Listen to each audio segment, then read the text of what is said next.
Welcome back, folks, to another exciting Bucks social afternoon. I'm back with Morty. I am Dan. Morty, how are you? I'm well. How is everybody today? We're doing a lot better than we were earlier. We have our match already organized, and we have the individuals getting in. Just updating a few quick things. Morty, what can you tell us about these two teams? We haven't seen BFS too much, especially. We've seen the Mandarins a few times. BFS haven't seen too much lately.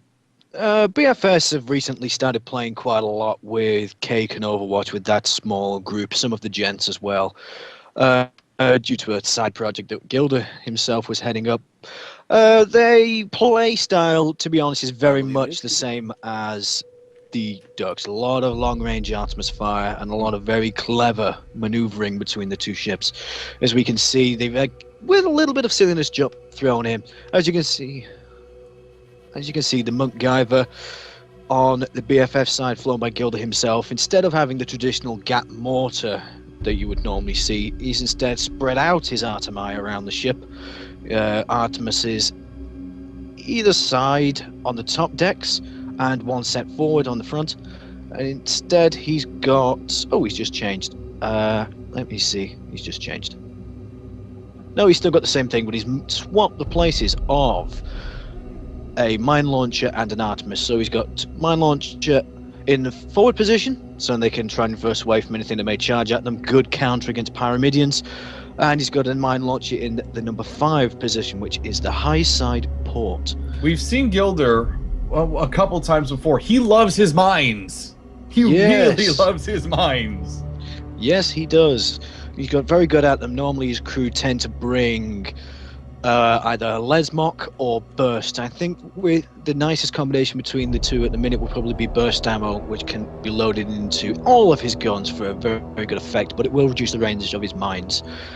If we go over to Millwall fans, it's oh my god, Millwall same fans, guns, exactly the same. It's just different positioning on them, it seems. Yeah, they seems to have switched the sides around, so basically they can both orbit a target and stick mines on either side without running the risk of running into each other's mines. This is... I want to see if this works. This is going to go very well. This is going to go really well against an advanced team like the Ducks and the Mandarins, or it could go really poorly. I'm not sure. I can only speak from experience. It's worked very well against us. Normally against the slower moving or charging ships like Pyramidians and Galleons, they tend to sit high above you and just surround you in mines. Nowhere to go and no hope to escape. Righty, with that being said, we have the Admiral Quackbar and the Dancing Feather. We've seen them a ton of times. A ton of times.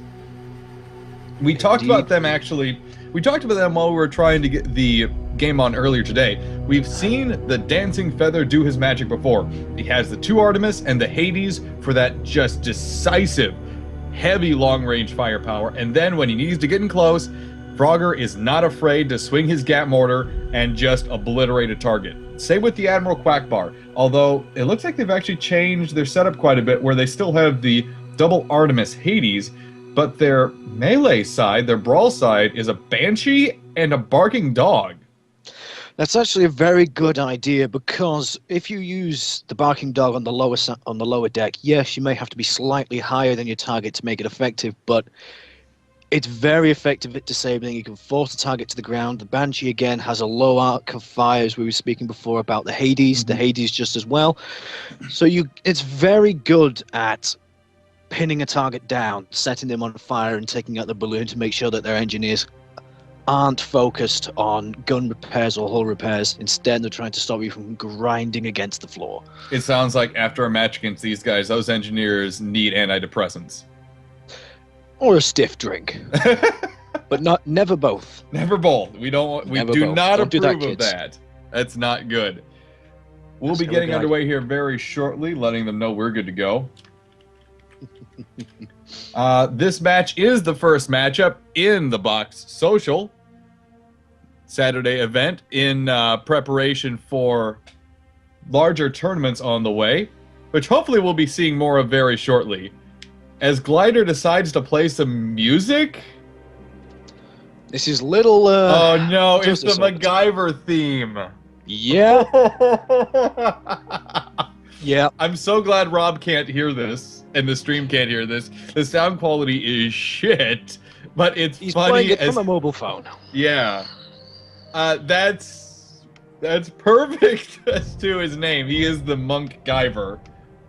Oh my goodness, that's hilarious. First map is Canyon Ambush. Can you tell us more about this map, Morty? Canyon Ambush is it's a mixture of long-range and close-range environments. Each spawn is sat far out in the sides of the map. It makes it easy. It makes it easy for. Sorry, I've just been distracted. That's my fault. I've got the brain of a magpie. It's very easy to get sniping ships to sit right at the back of targets, allowing long-range vessels like Spires to still be effective on this map. But it's got the canyon, as its namesake, set through the middle with red rock mesas blocking a lot of lines of sight. Very often you'll see teams either waiting for the other team to get bored and come through, or finding some of the small access channels to All right, looks like we are going to have some contact here very shortly. Going over the ships very quickly now. The first ship, the Dancing Feather, piloted by Frogger. We have 3 Artemis, the Hades, and the Whirlwind Gat, and the Mortar. The second ship, the Admiral Quackbar, piloted by Sammy BT. He has the double Artemis, Hades, Barking Dog, and Banshee. The third ship, the Monk Guyver, another junker, piloted by Commander Gilder. He has double mine launcher, triple Artemis, and the fourth one, that is the Millwall Fans, piloted by Von Zinktington, if I'm Millwall Fans. That has also a triple Artemis, double mine launcher. We already have content here, so we'll get right into it. Loading up to see exactly what's going on here. The Dancing Feather. Quackbar and Dancing Feather both firing on the Millwall Fans with long-range Artemis and Hades shots. The Millwall Fans are putting up a small minefield to try and halt their progress and retreat behind the mesa to just get rid of some of this punishing damage. This isn't a good situation around the Millwall. The Admiral Quackbar and Dancing Feather don't actually have to move forward right now. Millwall Fans has lost their balloon and 2 of their engines. They're moving down very quickly. They're losing altitude, and there's not a lot they can do about it right now. They're under some punishing firepower. The Admiral Quackbar did run into a few mines there, but it hasn't slowed them down in any way, shape, or form. It seems to be that Hades' cannon has just ripped that balloon to pieces and put the Millwall Fans in a very bad position. However, the Monk Guyver is stationed off to the far left-hand side of the map, just trying to get a few shots on the Admiral Quackbar before his ally can move back in to help him. I think this could be a bad situation for the Monk Guyver, but the Admiral Quackbar has lost almost all their guns at this point. Great shots from the Artemis on the Monk Guyver. They need to continue disabling and get some mines in front of the Admiral Quackbar to continue this pressure, though. Monk Guyver now, and going to be in a 2v1 scenario if the Dancing Feather comes in, although it looks like he is not. Actually, the Dancing Feather is moving around to flank behind the Monk Guyver, just hoping that his ally can fix it. Yep, I see that. Thank you, sir. Millwall Fans, he's still not in a very good position. He's trying to come around to assist the Monk Guyver and try to take the Admiral Quackbar from behind. I'm not sure this is going to be in the nick of time, though. Admiral Quackbar, oh my goodness, that was a mine hit, wasn't it? Yes, that was a very successful mine hit. The Admiral Quackbar is now taking a severe bit of damage, but the Monk Guyver spotted his ally moving in and just thought, nope, this isn't worth it, I'm getting the hell out of here. Can he get out of here? He's lost a lot of perma-hull. Hull keeps going down there, and the engineers on the Monk Guyver just barely get it back up, trying to trace exactly the direction they're heading. Still losing altitude very quickly. Oh no, a mine from the Millwall Fans nearly hit the Monk Guyver. Whew! I can only assume that they're using burst rounds on those mines, otherwise you would have been able to fire straight over the top of the other junker, excuse me. Admiral Quackbar, Dancing Feather succeed in taking out the Monk Guyver. Millwall Fans once again alone in this scenario. First point goes to the Ducks. Very, very well played. Millwall Fans not in a good position right now. That Hades fire, extremely accurate. Of course, you always see accurate Artemis fire. It's the Hades fire that's really tricky in this setup. Indeed it is. They've again rotated their Hades just out of arc now while they're trying to get around the mesas. MacGyver is swinging in right above where the Millwall fans was just positioned. He's going to have direct line of sight on the Admiral Quackbar as soon as these clouds break. Oh my goodness, though. MacGyver laying mines right in this pass. Looks like there's a wall of mines trying to see through the clouds here. Yeah, there's at least a couple mines just sitting out in the open here. The mining either side of the pass to try and stop them from coming around to try and take them. It's a good idea to lay mines in the cloud cover just so it's not as easy to avoid. MacGyver is... those mines are being successfully navigated by the Admiral Quackbar so far. If he just pushes forward, he would be able to have clear shots on both Millwall fans and MacGyver. Looks like they're actually sniping out the balloons of the mines. Very hard tactic. Those mines are tiny, but if you have good gunners, it is possible.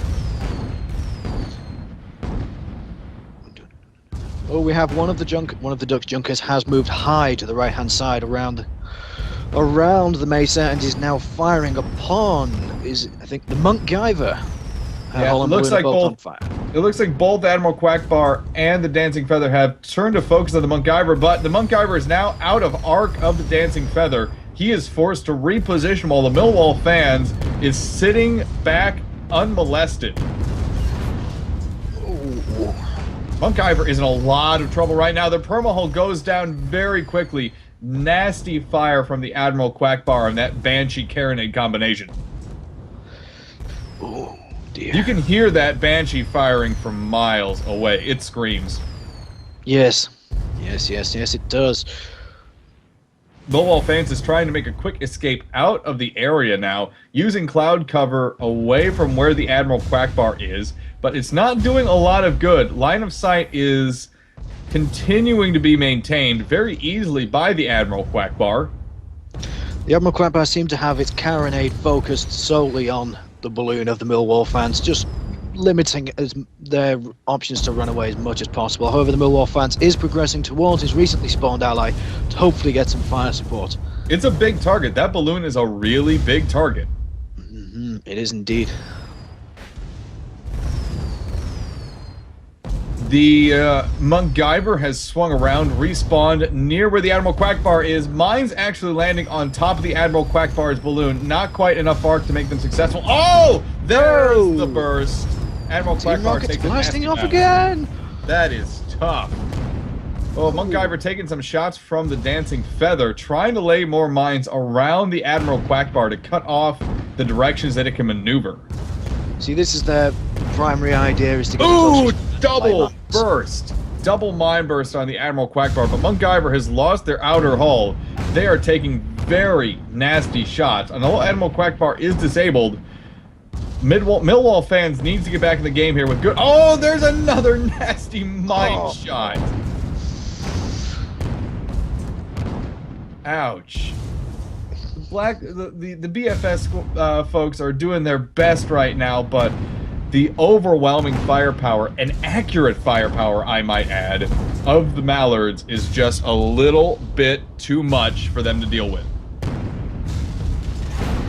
It is indeed. Here we go with the balloon ram, and the Admiral Quackbar takes down his opponent. That's 4-0 in favor of the Mallards so far. MacGyver spawns in directly in front of where the Dancing Feather was. Or rather, directly behind. The Dancing Feather simply turned very quickly. MacGyver getting into the action as quickly as possible.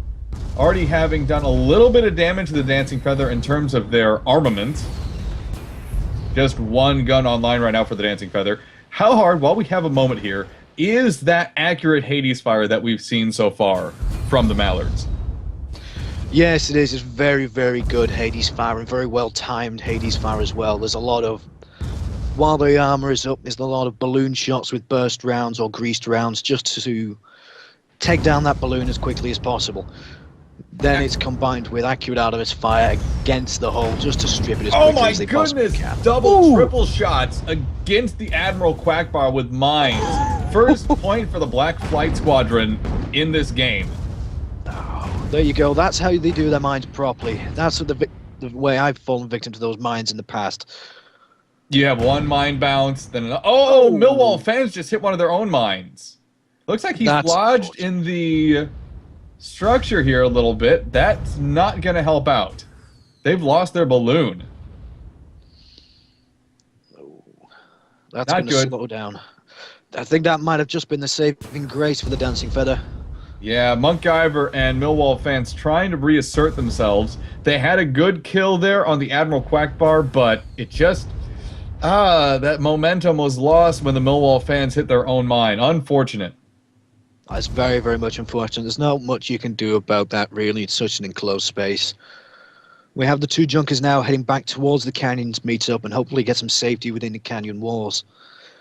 That's a very interesting use of the tar barrel by the Ducks there. Instead of using it to damage their opponent, they've used it as a smokescreen. In other words, a portable cloud to make those Artemis fire just a little less accurate. Speaking from experience, it's hard to arc something through those tar clouds. You have no frame of reference. That's very true. In this game, you do get quite a lot of, say, if an engine is damaged, you can see the smoke outline through the clouds, which I think is a minor bug which you're going to use to their advantage, but you can't see that in the black cloud of doom. No, Millwall fans taking a lot of Hades fire right now, pouring it on the hull there. Oh my goodness, They get ripped to shreds. Hoo boy! That 4 was... or 5 very accurate Hades shots straight in the center of the hole there. How difficult is that? How difficult is that Hades fire? It is very difficult to get that right, but once you learn your arcs, the arcs very rarely change. They don't swing very far left and right like the double-barreled mortar does. They stay relatively straight. Right, updating our stream and the tournament information here. Give me just a moment, ladies and gentlemen. We will give a score to the Mallards. There we go. And we will get ready for game 2. That is going to be on Northern Fjords. Is that... nope, we're going to need to remake the lobby. We're going to need to remake the lobby. The second map is going to be Northern Fjords, guys. Alrighty, just a moment here, and we will get this underway, folks, in just a moment. Great win by the Mallards over Black Flight Squadron. That was game 1 of this best of 3. After that, we'll see who has won and who moves on next in the Box Social. This is the Box Social for your Saturday, January 25th. Really quick here, what events do Cake have coming up, Morty? You are a proud Cake member. What do we have going on with the Cakes here for the next week or so? Truth be told, it's very quiet on the front of the Cakes this week. What we have, I think we have a condition that a lot of clans have, where we have quite a lot of crew members very, very eager to play, but crew members that haven't played together very much. So there isn't a lot of synergy between crews unless you get some of the old hands like myself, BLana, James T. Kirk, and some of the Overwatch guys. At the minute, we were trying to get up to the Box Social, but we didn't get everything set together. But we have decided to refocus on setting up a Rumble tomorrow to see if we can get a bit more practice in. So there isn't that very much serious competitive work for the Cakes at the moment. There's a lot of getting together, getting crews together to know each other, and getting, how can I put it, getting a bit more professional with each other, so we know how a pilot flies and what the gunner likes to do, and if the engineer prefers to fix hull over balloon, and so on and so forth. Apparently, I've been saying Mallards. Yeah, I'm not sure if it was just now. It's the Mandarins. Hopefully, I've been saying Mandarins this whole time. Otherwise, I'm gonna feel really stupid. You've been saying mallards. Oh dear. Oopsie. Like the duck. well, ducks and mallards. You can make the corroboration, I suppose. When I say Mandarin, I think of Chinese food, which I know is wrong. It's really, really wrong. When people say mallard to me, I assume the train. Don't worry. There's a Mallard train? It was the fastest train in the world from Edinburgh to London. Wow. 200-mile-an-hour steam train. Yes. Did not know that. Well, we were learning something new every day. I had a grandfather that used to refurbish steam engines. Huh. Don't ask me why, but he did. I'm not about to ask questions. Can I get the password to the match again? I seem to it is going to be in Steam Chat here. Not Steam Chat. Skype chat. Yes. Okay. I've misplaced it somewhere. Yes, there it is. Thank you. The second mat will be Northern Fjords. Checking the ship loadouts here. Aha! Monkgiver has put a Banshee down on the lower deck, along with their Artemis down there. Yeah, that is a very good idea because last time they didn't have very much low-range stopping power. It's good with Artemis is useful at close range. However, you don't have the sustained volley of fire such as a flak, carronade, any of the smaller weapons can do. So I think it's a very wise idea, really. Hit them hard with the mine set above it, and then try and ping them off while they fly towards the ground. Von Zinkington has changed over to the Chelsea Smile. It's a lumberfish. It's a lumberfish. That is a unique proposition. Lumberfish. Again, they're very well used if used correctly, but the problem that I always find with a lumberjack is it's susceptible, as with many other weapons such as the heavy flak, that if you swing that ship around, which happens very much on the front of a goldfish, you won't be able to get a steady arc. Your rounds will fly 5, 6, 7 feet one way or the other, so it's very difficult to get precise fire with a lumberfish. Not only is it a lumberfish, it's a lumberfish with a mine launcher and a flare gun. The flare gun makes sense because you've got to be able to see as far as you can with a lumberjack to make use of the arming time. And I'm assuming the mine is again for close-in support. Let the junker be somewhat of the main target and move in while they have somebody cornered or somebody on their own if they can. Absolutely. Admiral Quackbar has not changed his setup at all, still going with the Banshee carronade for close range. The Dancing Feather, same as well. They are holding firm on their setups. The Hades, Double Artemis, long range, Gap Mortar, close range. Yes, it's very rare that you see the Ducks change their loadouts mid-game. They're always very well thought out to be as versatile as possible. While we're getting this game going here, tell us more about Northern Fjords, Morty. Northern Fjords is set in quite a large, obviously, fjord, hence the name, with a large ice barrier and arch set over to the northeast of the map, allowing for some cover with low canyons underneath, allowing you to hide in some relatively low cloud cover for the smaller, more fragile ships. But if you're with something big and stompy like all these guys have, it's very, very handy for long-range shooting as well. Often, the blue spawn is slightly higher than the red spawn, the northern spawn versus the southern spawn, so you'll tend to see a lot of fire heading down from the northern side of the map. Sorry, not northern side. I've been having the wrong way around in my head. East-west, so west side to east.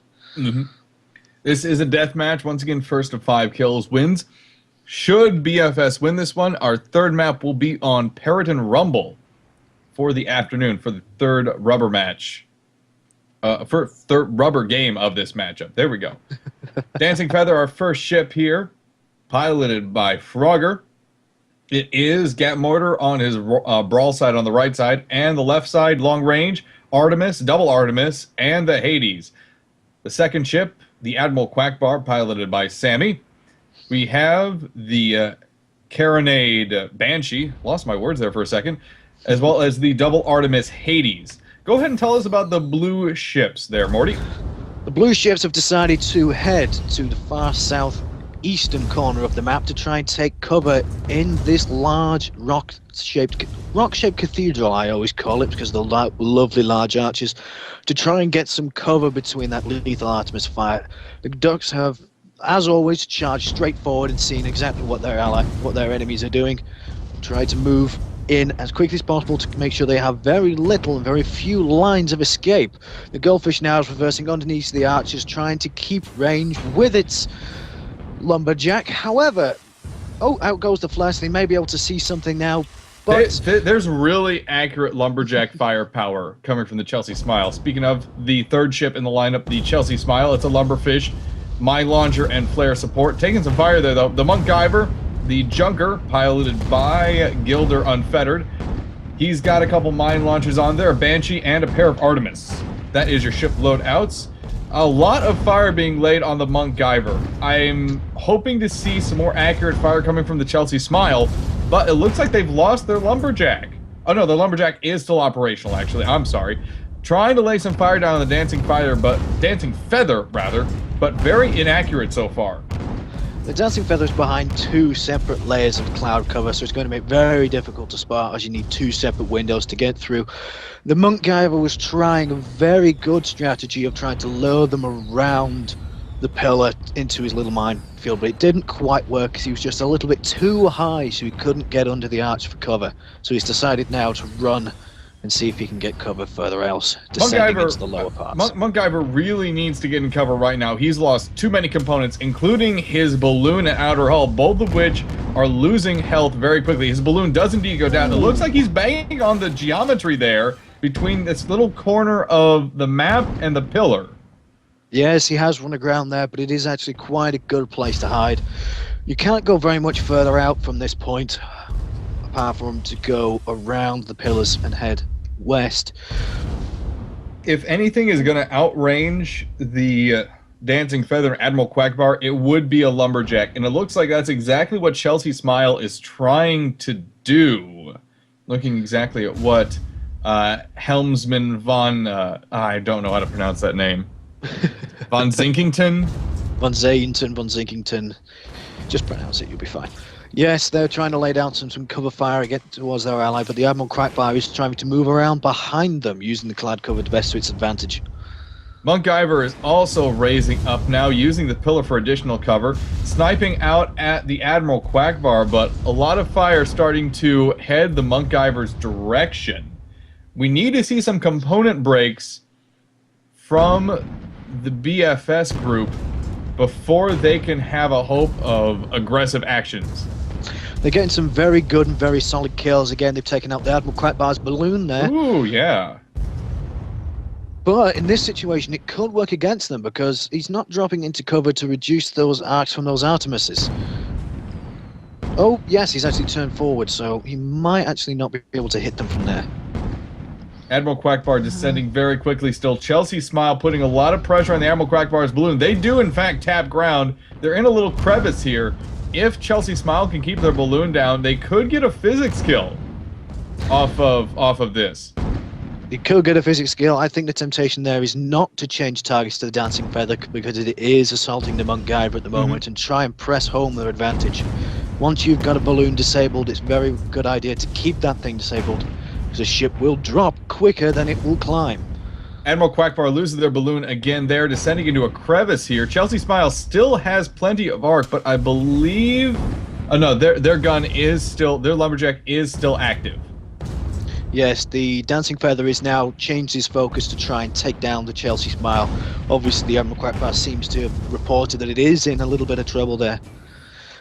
It's not every day that Sammy says, well, I really can't get myself out of this situation. He's a very competent pilot. He knows exactly what needs to be done in almost any situation, but he's continuously tapping ground now. Monk Guyver has lost their outer hull and most of their guns. It looks like Dancing Feather's trying to keep him disabled while also putting pressure on the Chelsea Smile. Yes, it appears the foregun of the Dancing Feather is trying to get some Artemis hits on the Chelsea Smile's lumberjack, where the side weapons are again engaged in the Monk Guyver. The continuous balloon pops are making aiming that Hades very difficult. Only a couple of those shots having been landed. Oh my goodness, Admiral Quackbar is rising very quickly. They have put kerosene in the engines for at least just a few moments there, and they are now in a good defensive position where they are no longer in arc of the Chelsea Smile. That's very, very, very well done indeed. Chelsea Smile now is changing targets to the Dancing Feather since they can no longer see the Admiral Quackbar. I think they should have done this earlier. They had a very good disable on the Admiral Quackbar, where even if it had gotten its balloon back together, it would have been disabled for at least 20 seconds or so. The Monk Guyver was putting a lot of pressure on the Dancing Feather earlier, and now we see all that pressure from the Mandarins team focused right on the Chelsea Smile. The Goldfish is a solid ship for its size, but it cannot take this kind of damage.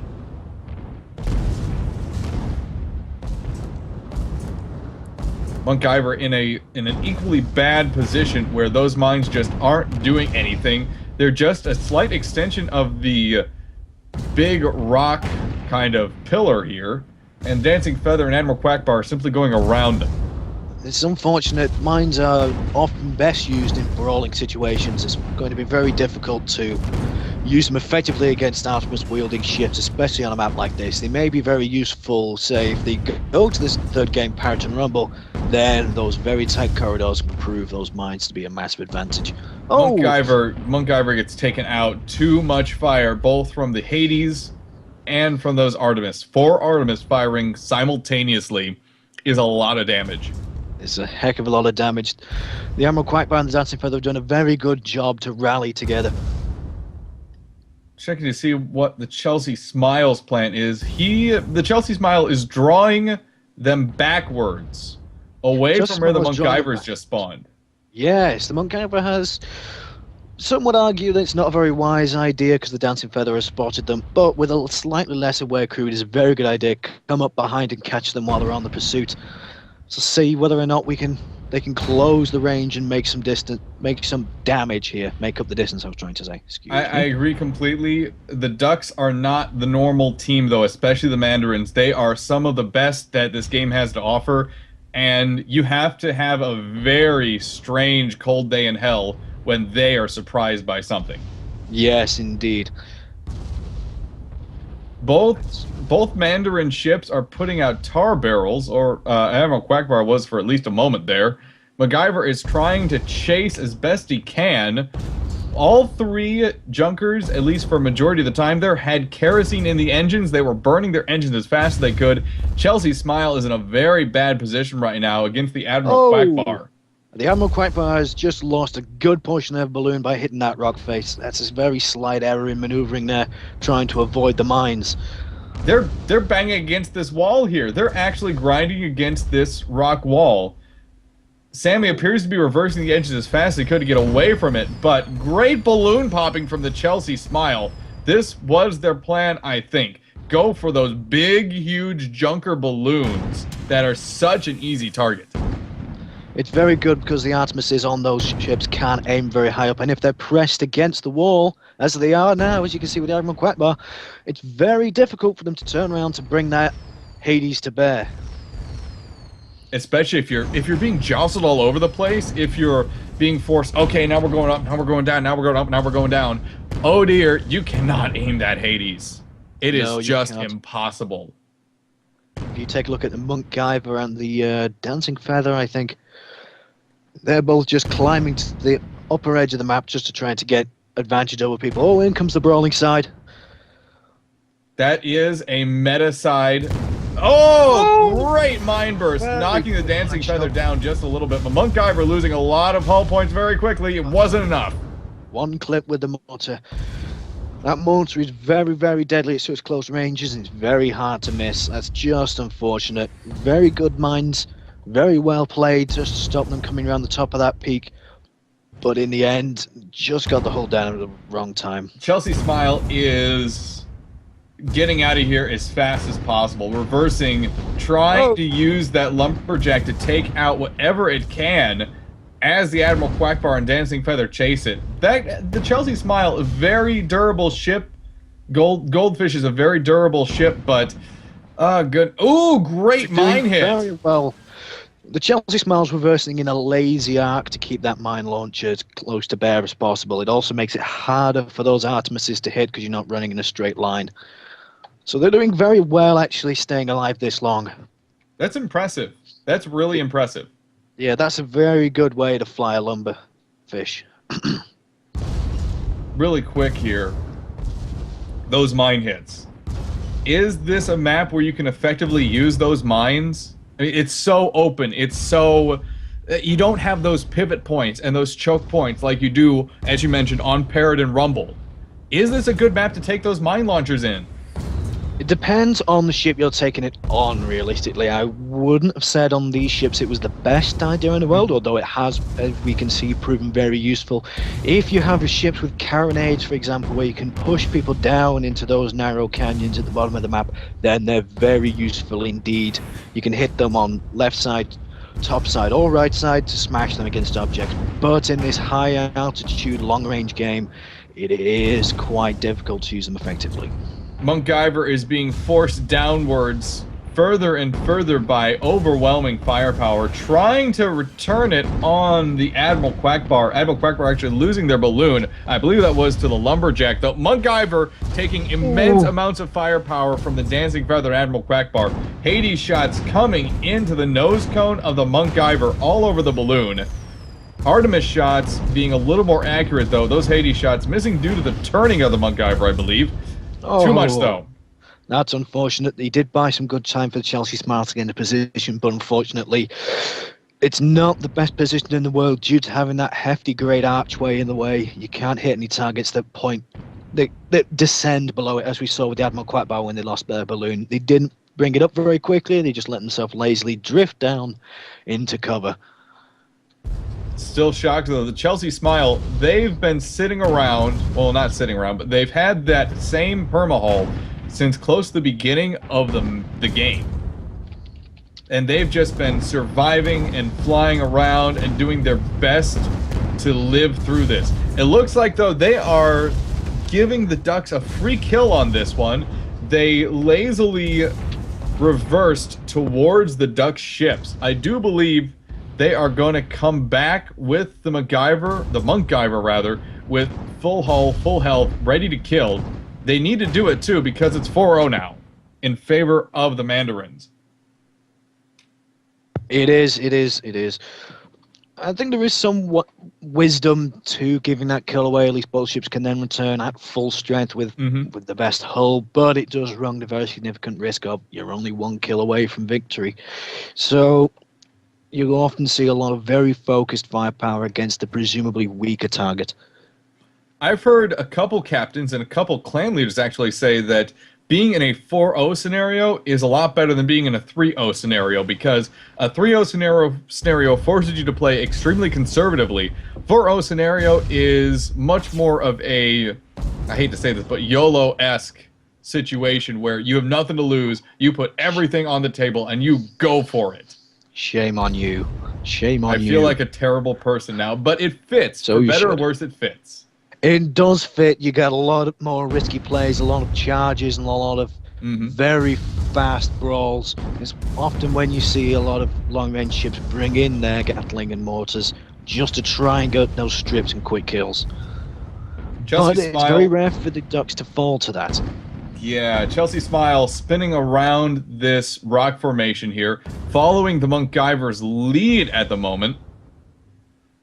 It's actually a very good idea if the Ducks can fall into that trap. They've got a very narrow avenue of escape. They cannot go south because of the border of the map, and they have some trouble with fire coming from the right-hand side, but they've wised up and they're going down below, and they're going to come from underneath the arch, underneath the MacGyver.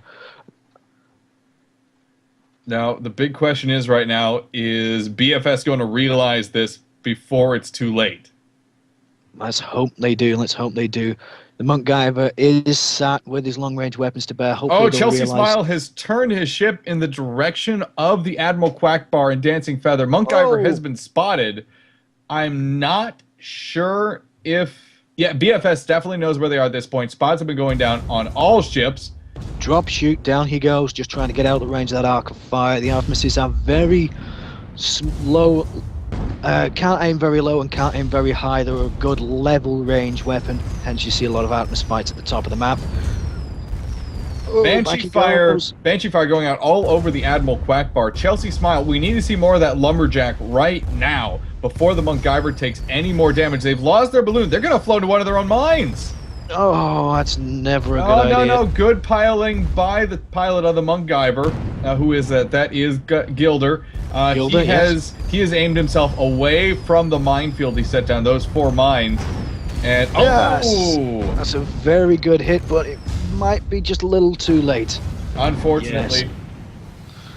He did a very good dodge there, throwing into reverse and turning hard, but it did take a lot of his weapons off target. Unfortunately, they weren't able to muster too much of an offensive against those very well-balanced Mandarin ships.